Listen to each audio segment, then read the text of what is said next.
Hey yo, what it is, y'all? Let's get right into it. First, I've got some thoughts for you guys. Just talk about the overall first weekend of this season, how I feel about it, all that good stuff. And then I'm gonna show you guys the character, or rather the actual stats of the character, whatnot, because you guys can see the improved footage in the background relative to the last time you saw the character. But first, I want to talk a little bit about the season, some of the changes in the way that they've impacted the game, especially just, I guess, quote unquote, now where we are at after some of the hot fixes have come through to make things feel better. Start there. One, for anyone thinking like, oh, Settlers 2.0, Settlers 2.0, this was a lot better than Settlers did, even off the rip. It's very clear that they just learned a handful of the lessons that needed to be learned from how Settlers worked originally, outside of the initially egregious gold cost utilized in upgrading the city, which was quickly nerfed, and then also you got a rebate for it. So, like, I have very little complaint there at that point because I got a rebate for all the money that I had to spend anyways. A handful of other things. I have my minor complaints about the frozen canvas being bugged again. It is what it is. But now that everything is kind of in flow, it's been very fun to play this season. I love the build I'm playing, of course. Thea Ring of Ice, beautiful, classic. It's very nice seeing the meta like kind of evolve and form, seeing people figure out like just how broken certain things are. And the economy meta of this league is very interesting. I plan on making a separate video talking about like the details of how to make money this league, or some of the things that I've tested and have found success with, no success with, etc. But one of the things I find really interesting is the combination of changes to specifically Nightmare in tandem with the nerf to fluorescent memory drops overall has been really impactful on the landscape of the game. I, I need to elaborate a little bit on this, right? But the general idea, if you didn't play last season, for example, last season they made it so that Lost Secrets, the card that gives 9 FE, went from a 7 stack to a 3 stack, and they didn't really touch the drop rate of fluorescent memories at all. And so what you saw was this insane inflation from just everybody having stacks of 9 FE all the time, like ready to go. Like literally, like I would do 30-second to a minute long turn in sessions of just 9 FE, 9 FE, 9 FE, 9 FE on repeat. And they got rid of that, or they nerfed it down a lot, specifically for only map-centric gameplay. A lot of the side content, such as like the canvas or the Arcana board or Mistville or Eterna, those places actually still retained a lot of their card drops. It's just in maps that it got nuked down, and it's been a very interesting side effect that now like the market is notably deflated relative to where it's been at, which I think is fine. It's just different. And you definitely see more regular drops of FE or drops of embers, especially as a result of just how many drops were just getting converted into cards before. It was very interesting. That was kind of a note that they actually put in the patch notes when they were nerfing this down. And it's cool to see that happen. And the other side of this is the Nightmare nerf, which personally hurts me a lot because I really like Twilight Nightmare as a mechanic, just like conceptually one of my favorite things, and I was really glad that they put the power into the Nightmare part of it itself.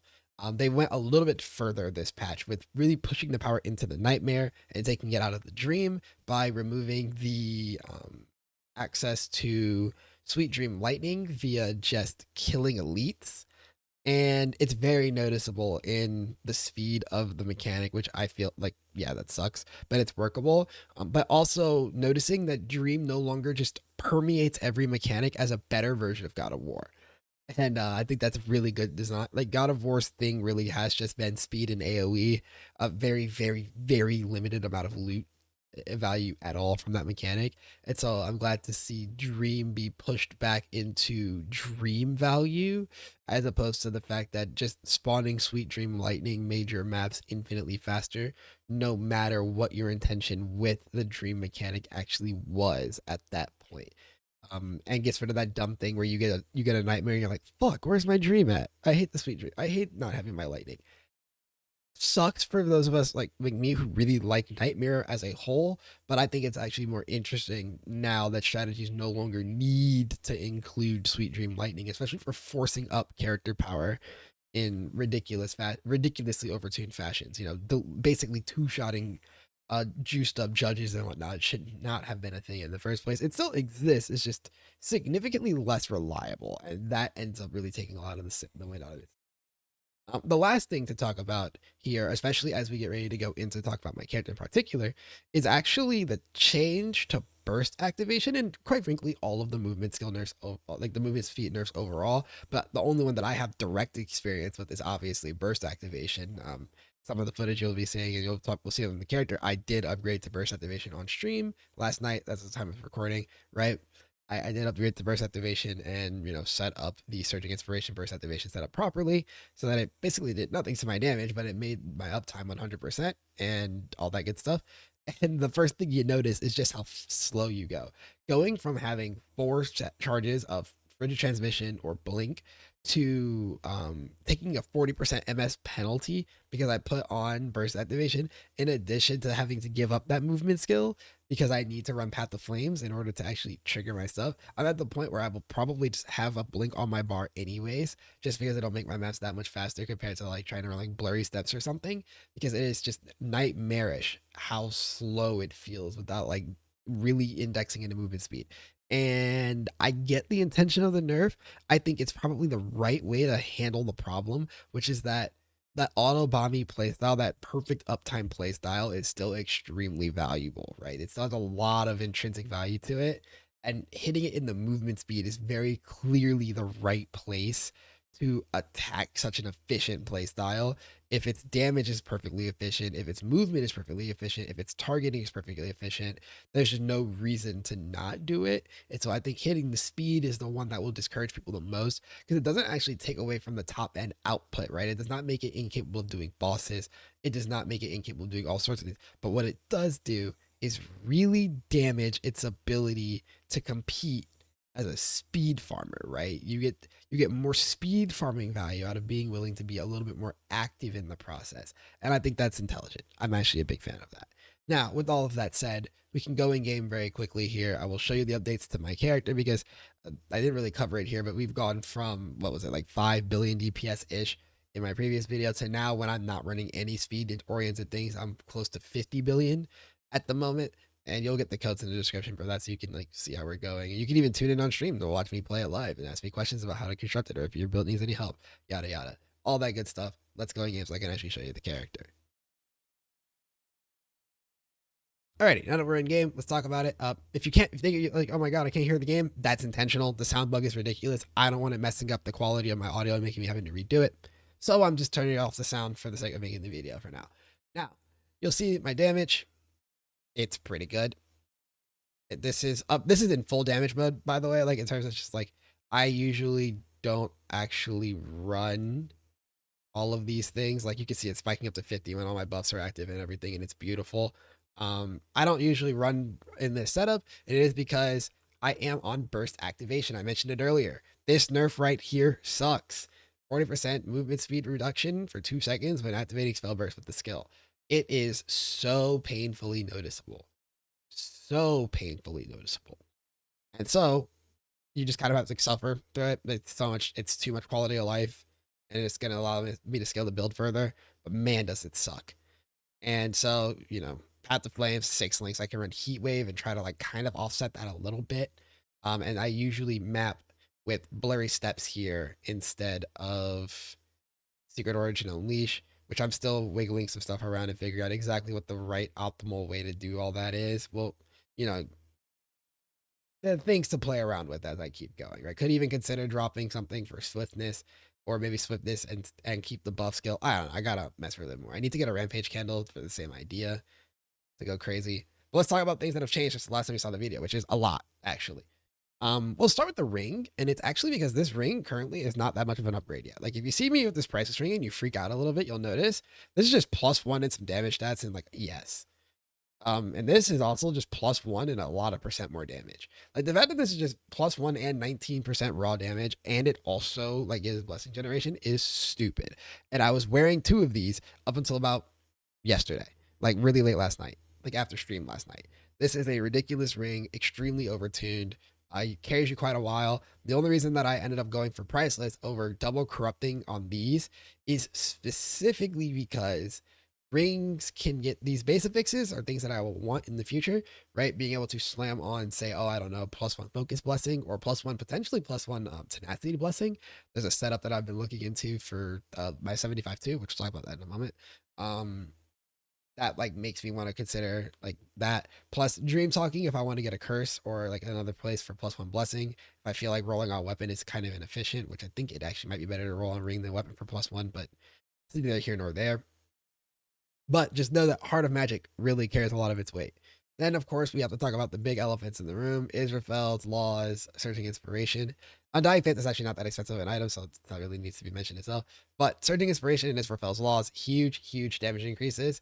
Uh, they both require no changes to your build at all to put on their own. Like you are already stacking Focus Blessings, therefore Israfel's laws is great. You are already scaling up a spell burst, so therefore Surging Inspiration is great. You do not need to do the thing where you change. You've probably seen on a number of characters, including mine currently, where I only have 1 spell burst. That is because I have burst activation. If you do not have burst activation yet, you do not need to change all that. You can look at my that is the season pass, not the pro build. Wow. If you look at my code for my 20 billion setup, you'll notice that I actually have full spell burst investment still, including beacon.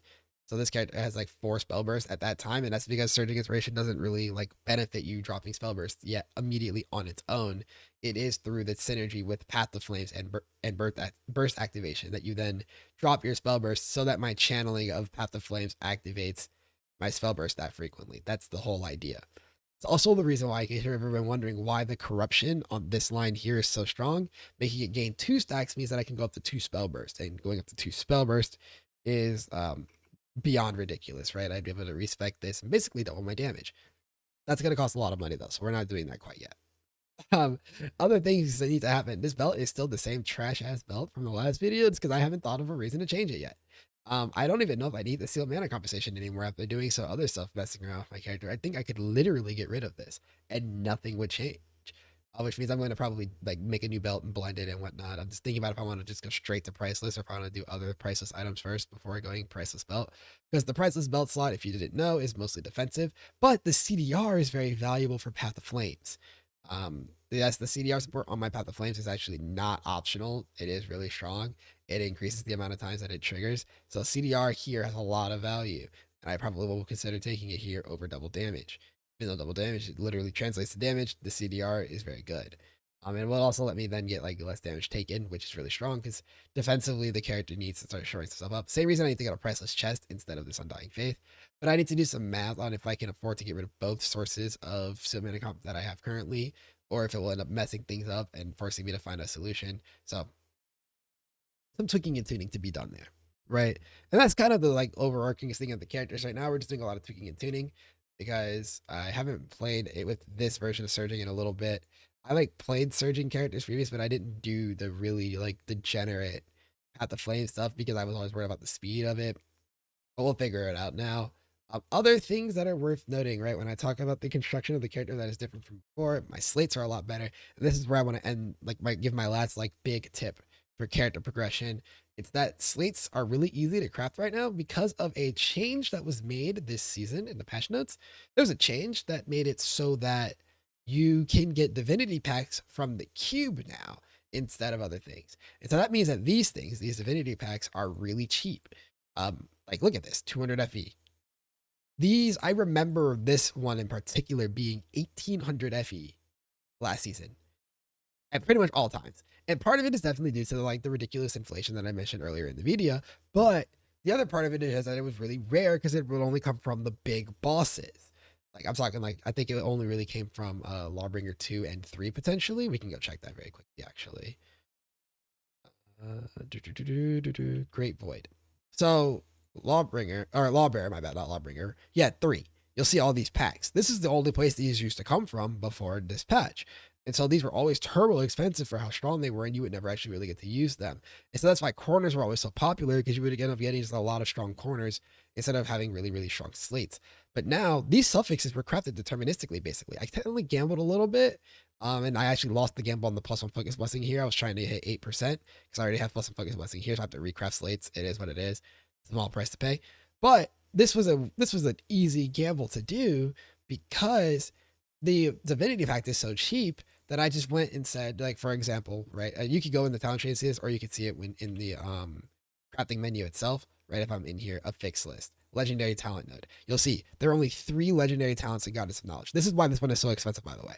When you click Goddess of Knowledge, you're picking of one of 3. All 3 benefit my build. It's just unfortunately in the situation I was in, Focus Blessing stack was entirely worthless to me. But that's fine. I'll just recap that slate, like I said. But you can see here the pools that you're working with. So you can decide if it's worth the cost of the pact relative to the wedge cost, which right now I think it actually might absolutely be for pretty much everything as long as you're planning around this accordingly. And that makes slates a much more plannable part of your character progression than just kind of like, fuck it, maybe he's up there somewhere. Like, it's so plannable, I might drop the pedigree, even though it's a good pedigree, because I could probably just move Frozen Lotus to my chest if I need to. I need to see if Frozen Lotus is holding together my ability to cast Path of Flames. That's like testing for the course of the week. Anyways, that's a lot going on.